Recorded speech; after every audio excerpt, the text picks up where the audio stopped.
Once upon a time, on a little island where it often rained, there was a broadcasting corporation who realised that small people, like me, were different from big people. That's Wendy Miller. And so they decided to make programmes for small people as well. Thank you. Programmes that small people would learn from without even knowing it. Pew, pew, Bunham Groove, Cuthbert, Dibble and Grub.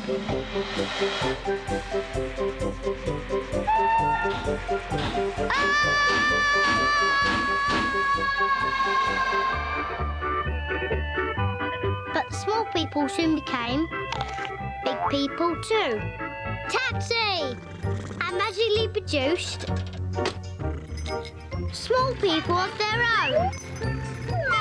Bye. So the corporation decided to make even more programmes, this time for a new generation of small people. Hello, would you drop this in for me? Okie dokie. What a nice young man, Jess. Bagpuss lives here.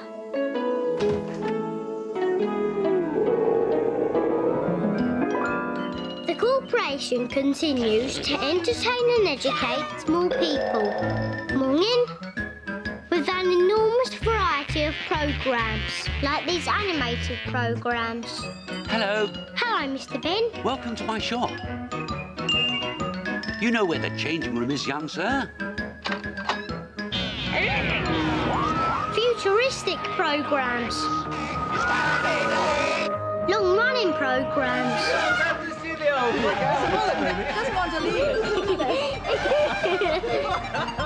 Pioneering programmes. Hello again, and we begin today with... Nice shirt. Playful programmes. Have a look and see what they are through the square window. Come on. Magical programmes.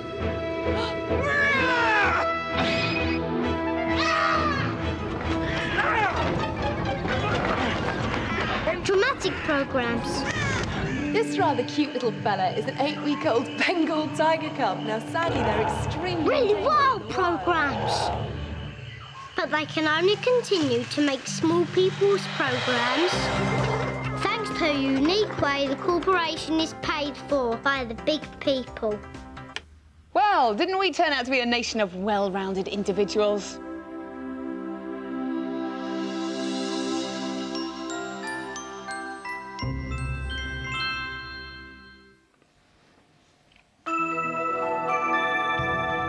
Neighbours on BBC One in 40 minutes, but first, through the eyes of celebrities, a look back at children's programmes, including the announcement of your all-time favourite.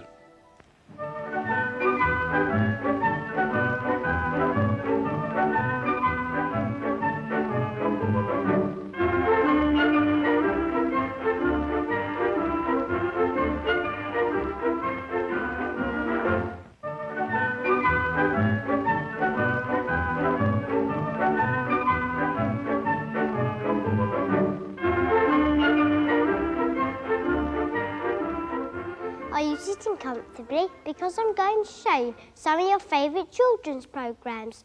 I know what mine is, but what's yours? Vision on the wooden tops. Jack and Ori. Blue Peter. Doctor Who. The Clangers. Watch with Mother. Record Breaker. Magic Grandpa. Mr. Bean. Play School. Biker Grave. Grange Hill. The Teletubbies. Multicolour Swap Shop. Muffin the Mule. Gareth, do you like Muffin the Mule? There you are. Look at his name. Isn't it grand? So, you're going to prance over to France. I think that's the song. Are you ready? I've got the chance to France.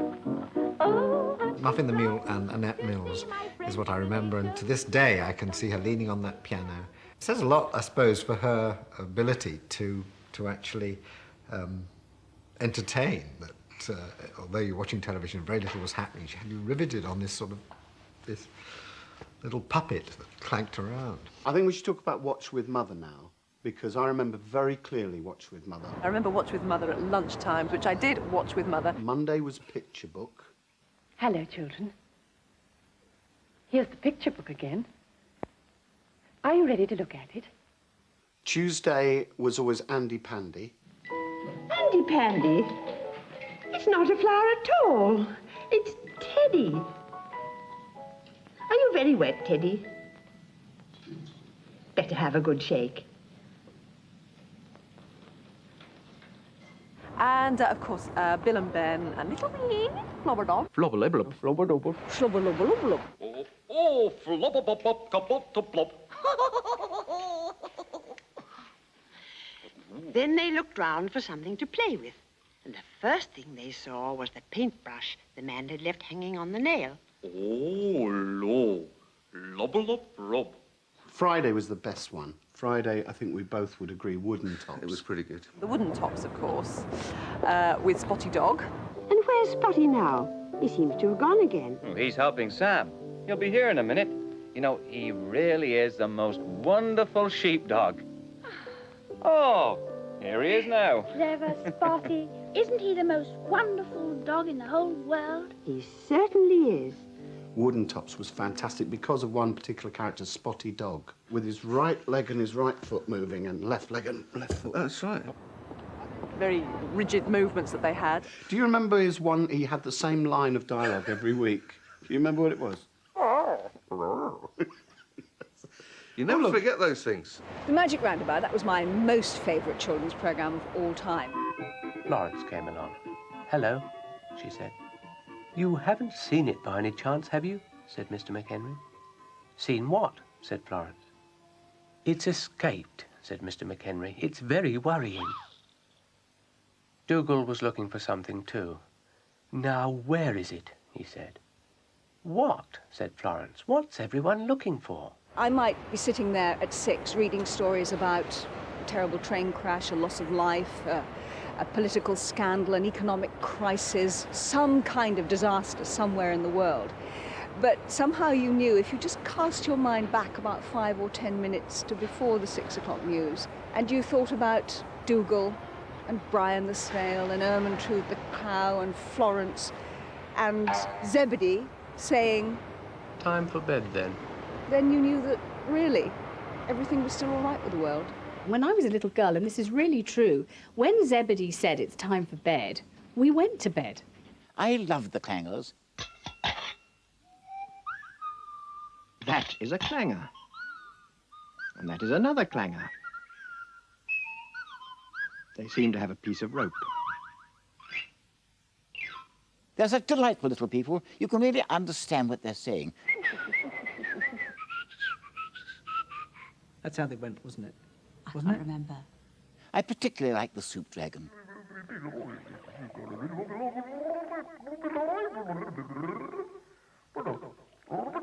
You sit and watch it, and it told a whole story without saying a single word, virtually. I understood everything that the clanger said, and it didn't harm me one bit. Long may they go on exploring space. There's nothing like them. Long live the clangers.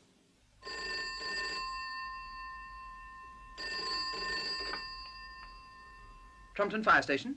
Captain Flack here. A fire? A real fire? Oh, a bonfire. Still, you never know, it might get out of hand. Yes, your worship, will be there at once.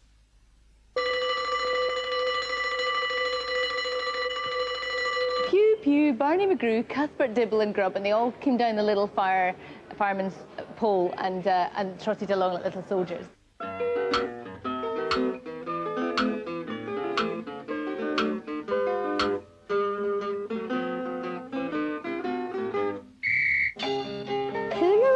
All the stories and sang all the songs for Trumpton.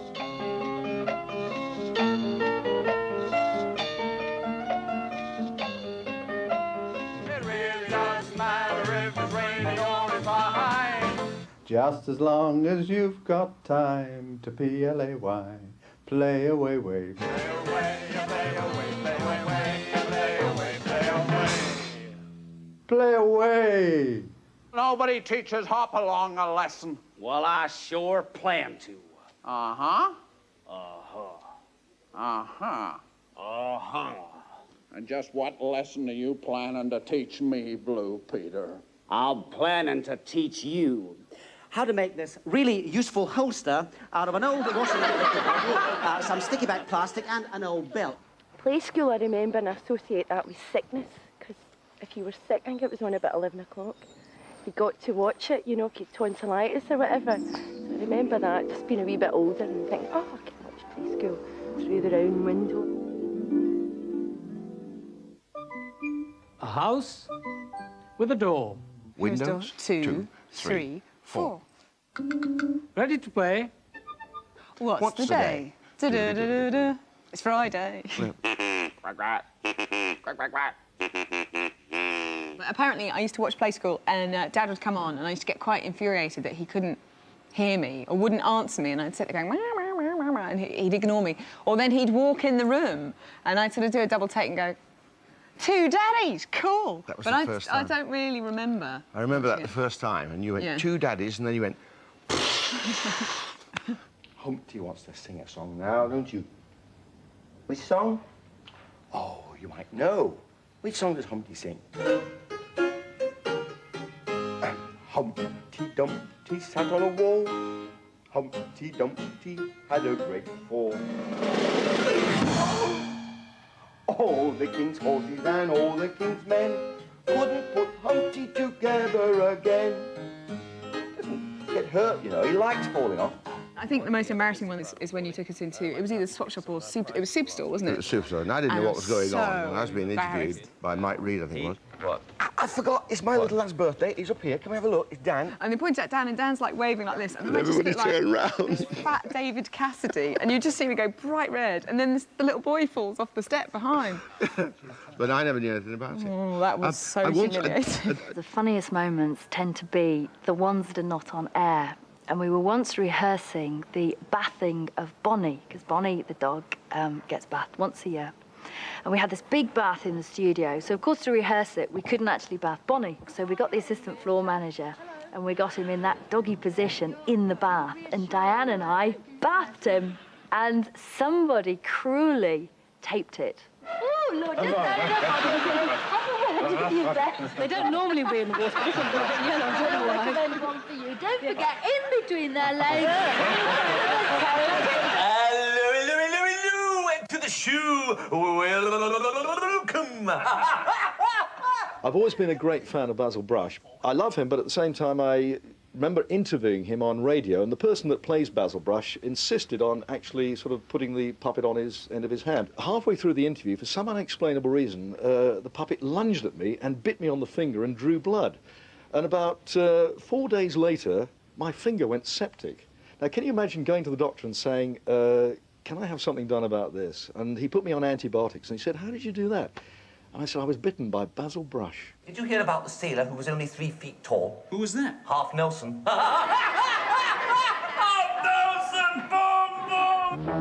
Over the last 35 years, how many Doctor Who's have there been?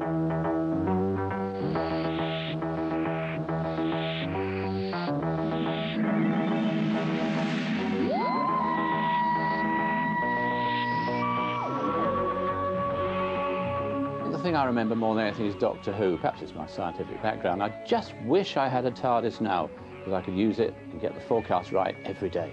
Dad used to bring us into the BBC to kind of look around, and I remember being bullied at school because I said that I'd seen inside the TARDIS and that it wasn't real at all, and everyone hated me for ages after. So scary.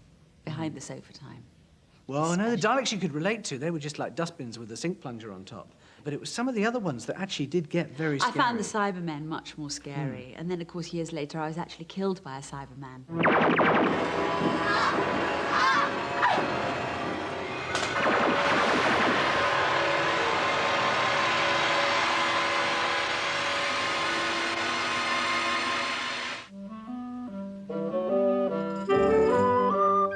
That was an ambition of mine, to actually read a story on Jackanory. So when then, 100 years later, I was asked to do 101 Dalmatians, I mean, that was a dream come true. Then he shut the cupboard door in Cruella's face, and Nanny Butler firmly showed her out of the house. The Dearleys stayed with Mrs. and the puppies until they were born, one after the other, until they were 11. Jackanory, I remember Jackanory. Always was made. My mother always made time to watch Jackanory.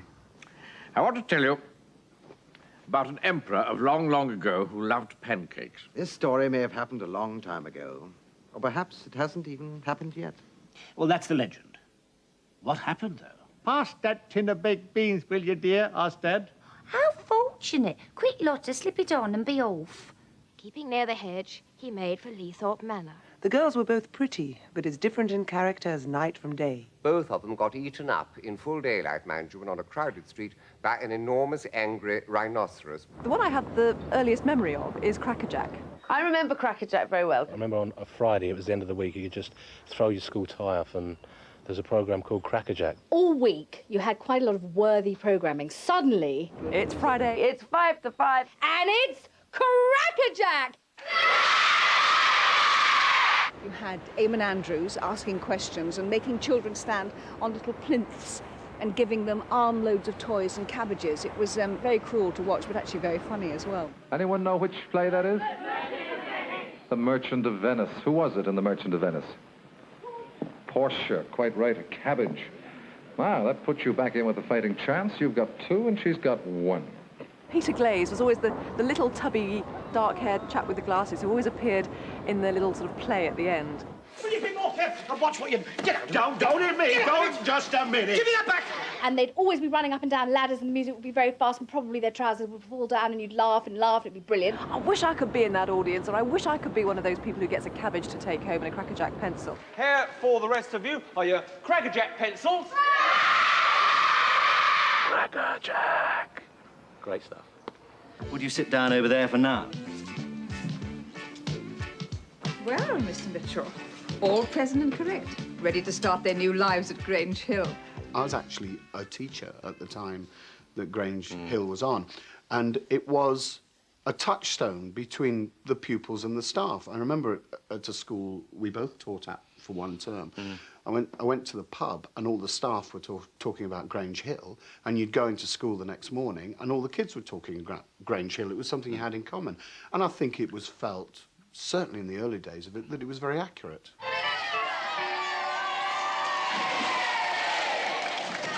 Keep yourselves level with us, we'll have a race. We were being pretty naughty, I think, and we threw all the benches into the water and we were having a race. I think it was Tucker and Benny and Big Al, and just the thought of being able to do that and get away with it was great, you know.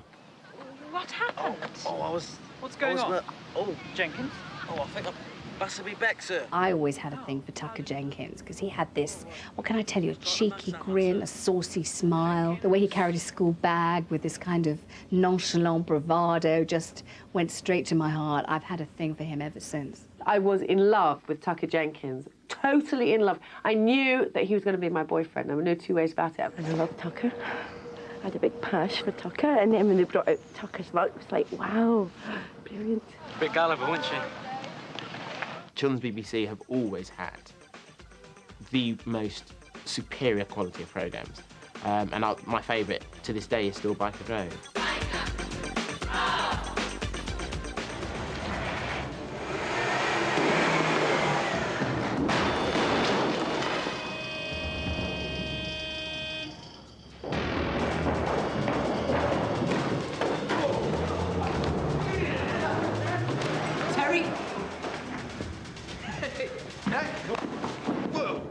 Sunday afternoons, rich children's drama. We must never lose that.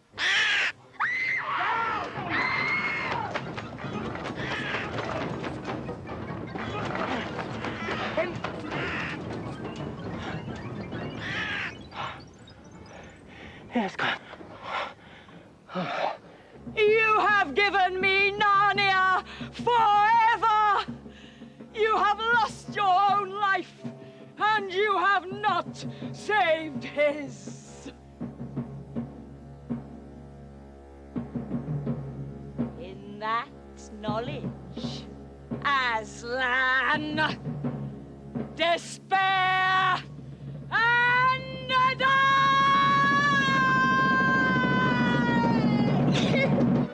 What do you mean, trouble?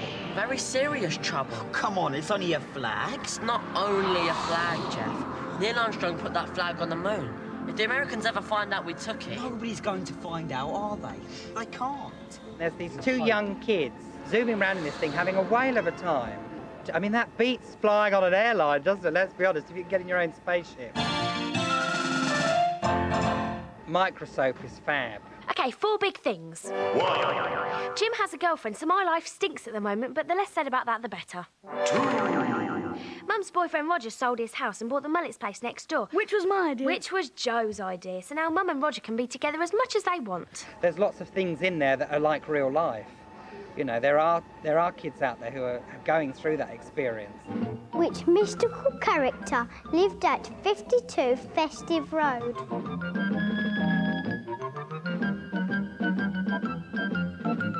Mr. Ben, of course, a perennial classic. He used to come into the shop and he used to go into the changing room and he'd go into all the different worlds. Quickly, he changed into the armour.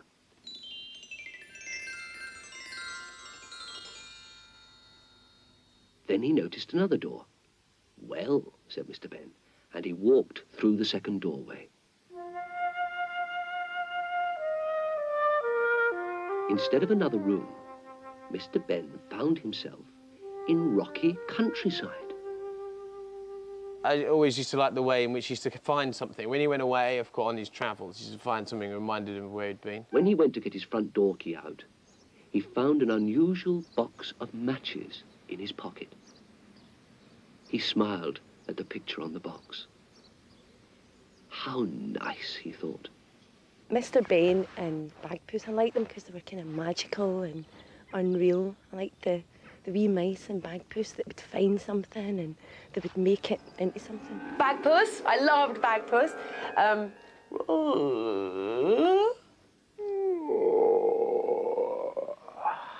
And Bagpuss was wide awake. And when Bagpuss wakes up, all his friends wake up too. The mice on the mouse organ woke up and stretched.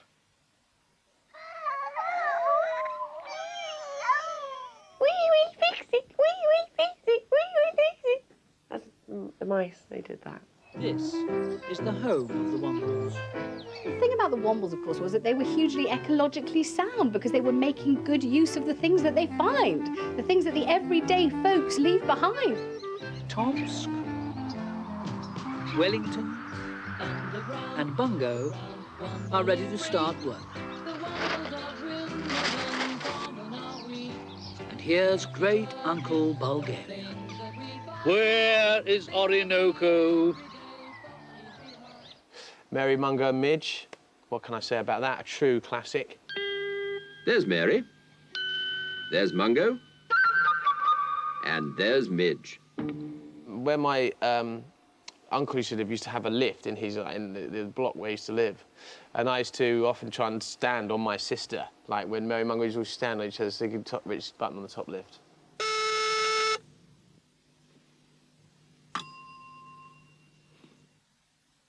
Don't be long, boys.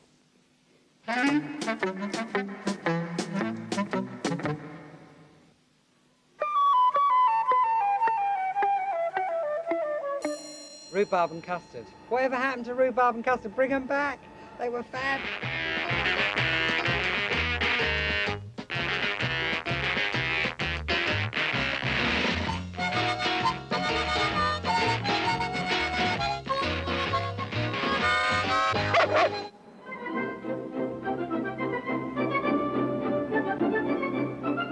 Who designed the Blue Peter ship?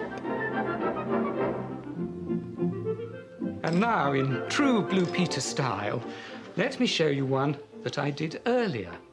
That is the original Blue Peter ship, which I drew in 1963.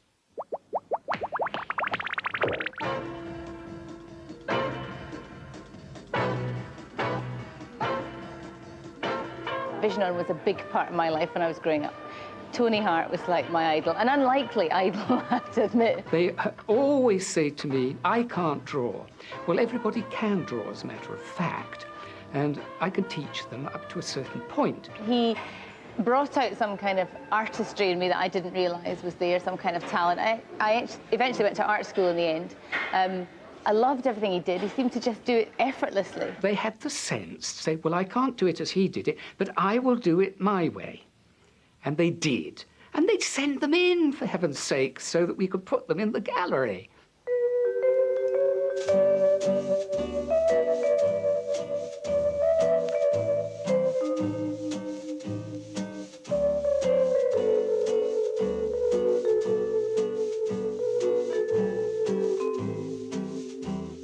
One time, I had something rather like a tennis court marker. It was an old oil drum, and it was filled with sort of white paint stuff that eased itself out. And I used to walk round like an idiot, pushing this thing, hardly knowing what on earth I was doing.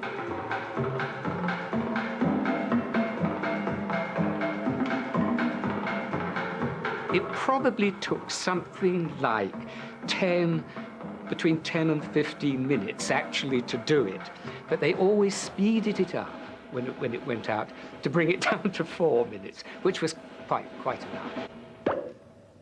Then Blue Peter came along, and I always thought that deserved to be the flagship of children's television. My favourite programme still exists today. It's Blue Peter. It was just well presented, well thought out, well planned programme, and still is to this day. I still watch it with my boys. I wonder if you can guess what this is. We always needed sticky back plastic and cardboard tubes. I think every parent was really annoyed with Blue Peter because everyone was like, have you got this? Have you got a cardboard box? Can we make this? I made all the advent calendars with the wire coat hangers and the tinsel wrapped around it, hanging upside down, and it looked terrible, nothing like they did it. It's time to go where many Blue Peter presenters have gone before and light the third candle on our advent crowns. The one attempt we had at making the little advent candelabra thing, well, that went up in a puff of smoke, so I gave up with that entirely. These middle-class people are actually using stuff that I'd throw in the bin. So that really confused me. Middle-class people go through their bin and go, look, a Christmas decoration. I think the worst moment for me that ever happened on children's television was when the Blue Peter garden was vandalised, because, you know, we had lived through every inch of that garden. I mean, Percy Thrower had taken us through it leaf by leaf and shoot by shoot. We've got some rather bad news, I'm afraid, because we discovered this morning that over the weekend, vandals broke into the Blue Peter garden and caused rather a lot of damage. There was this horrible, ravaged, destroyed garden. It was a horrible wasteland, and the idea that, you know, anyone would go and do something that horrible to your cherished Blue Peter world suddenly made you feel terribly vulnerable. Who's Shep's best friend?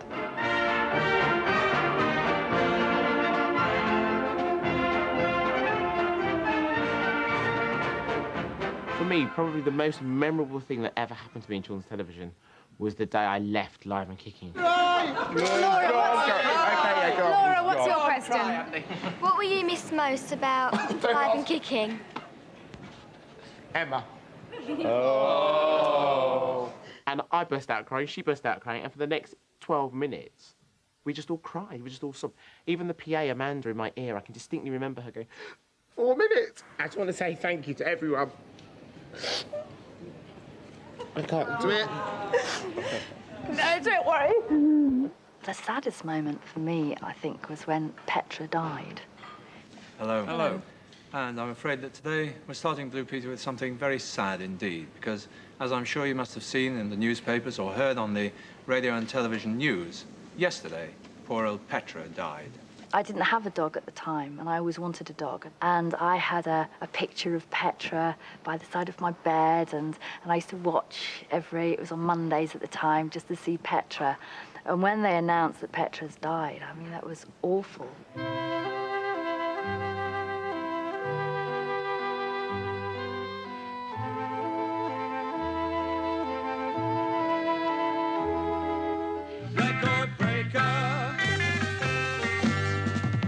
If you're the tallest, the smallest, if you beat them all, if you're... I used to like Roy Castle. I thought he was a great man. And he does a lot of, obviously he's dead now, but he did a lot of good for a great charity. So I used to like that. I couldn't watch much in the morning because I was football commitments, but I think that was my favourite programme.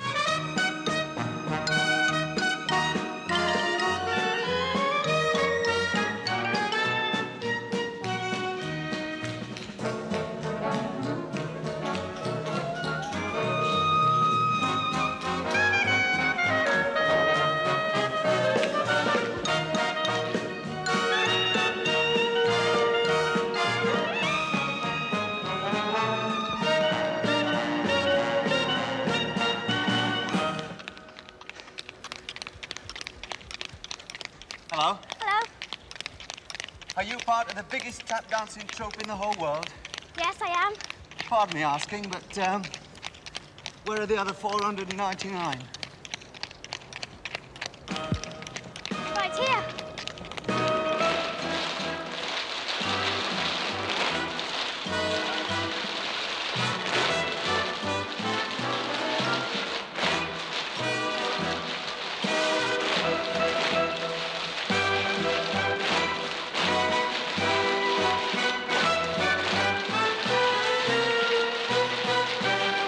On BBC One now, it's time for John Craven's News Round.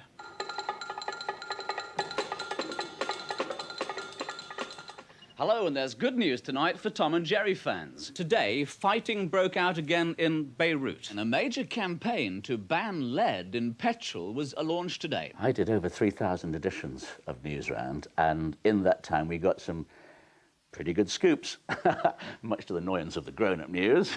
Newsround packages things up and gives you the main points, the things you really need to know about the news of the day. The animals battling to survive India's floods. That's a fine institution of a programme. News for kids, you can sit down, you don't feel patronised, but you can understand completely what's going on. Johnny Morris? Animal World. Animal World, Johnny Morris. Magic. Animal Magic. Animal Magic. I have very fond memories, particularly of Animal Magic, which was one of my favourite shows. In fact, I think for a long time it affected my development. I still think that, you know, llamas could talk. One thing about dolphins, they're always ready for a bit of fun, especially if they think they've got someone easy to have a bit of fun with. Yeah. Oh, come on, Tony, help me to get the rest of this clubber on. Johnny is so good. He's a natural broadcaster. He's a fund of information about his subject, and he gets on so well with all the animals. And I can remember one particular programme in which I think it was an orangutan had recently given birth. Is that all right for you? Yeah. How's the little one? Mm-hmm.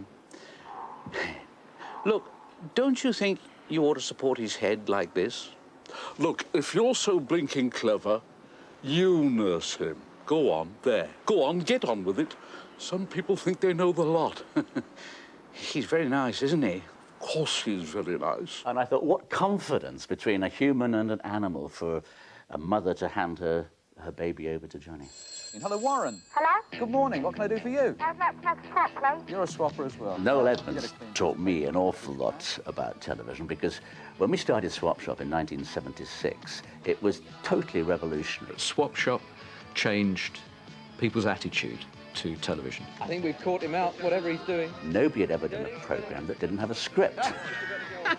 Love it, love it, love it. The day I watched Multicolour Swap Shop on television was the day I decided that was all I wanted to do in my life. The fact that you could go in and show your swaps or your hobbies, or the fact that you could phone them and they could phone you, and that was just the most fantastic thing to watch. When I was 15 or 16, I wrote to Philip Schofield and said, are Children's BBC looking for any new presenters? And he sent me back a signed picture. So I sent the signed picture back and wrote back and said, I didn't ask you for a signed picture. I asked you, does Children's BBC need a new presenter? And he wrote back on the back of a signed picture this time, saying, no, they don't. Good luck in your quest to become a presenter. Little did he know that 2.5 years after that, I would take over from him. Hello, it's 9 o'clock and you're watching BBC One for the very first edition of Live and Kicking! Woo!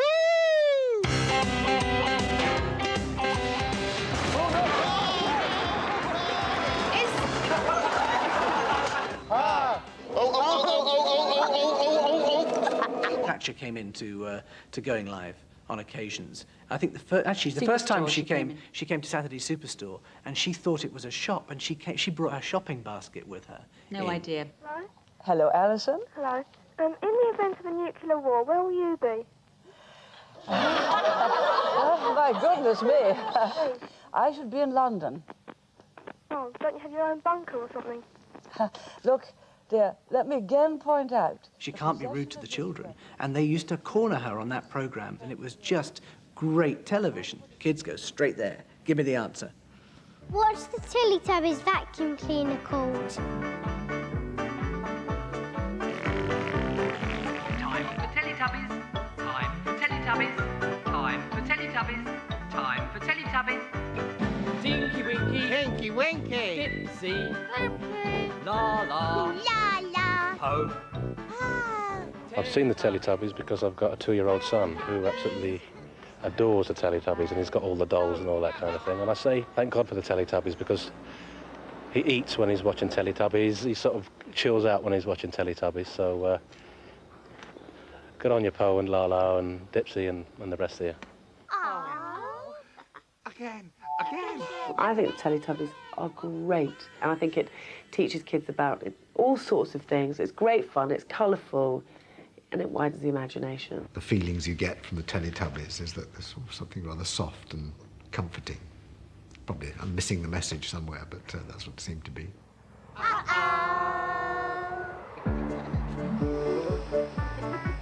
I was one of those people when Teletubbies started, and I thought, what educational value can the Teletubbies have? I just really can't understand what they're saying. And I said to my wife, I said, you know what, I'm not sure this is good for her. For my youngest, Ruby, I said, I'm not sure this is good for her at all. It's not teaching her anything at all. And Steph said, what were you brought up on? So I said, well, Bill and Ben.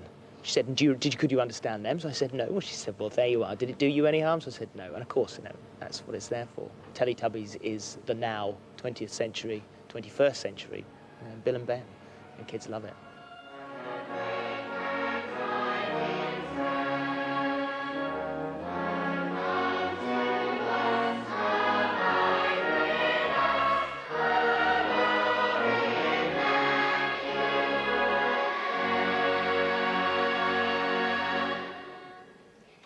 Favourite programme is Blue Peter. We asked you to vote for your favourite BBC children's programmes.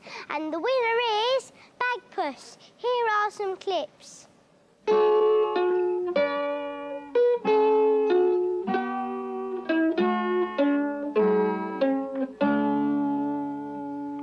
Once upon a time,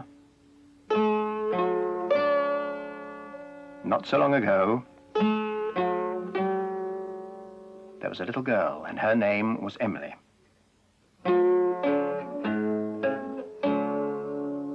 And she had a shop. There it is. One day, Emily found a thing.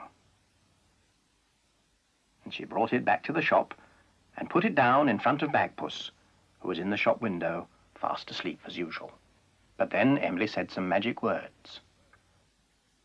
Bagpuss, dear Bagpuss, old fat furry cat puss, wake up and look at this thing that I bring. Wake up, be bright, be golden and light. Bagpuss, oh hear what I sing.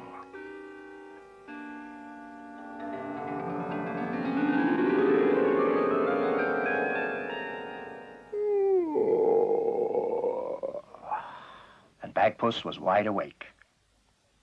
And when Bagpuss wakes up, all his friends wake up too. The mice on the mouse organ woke up and stretched.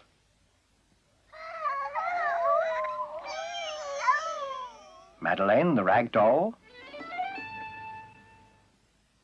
Gabriel, the toad. Look! And last of all, Professor Yaffle, who was a very distinguished old woodpecker. He climbed down off his bookend and went to see what it was that Emily had brought.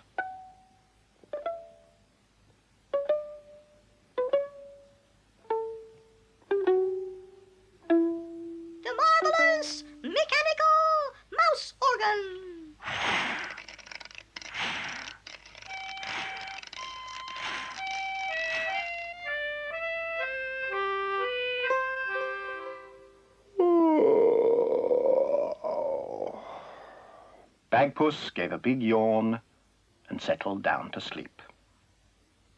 And of course, when Bagpuss goes to sleep, all his friends go to sleep too.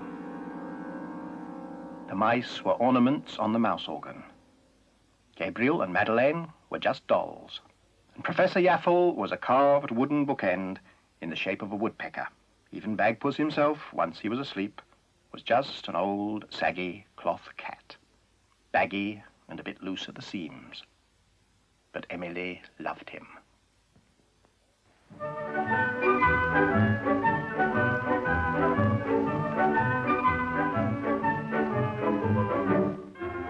Carl comes home, but how will Libby behave? Neighbours, next here on BBC One.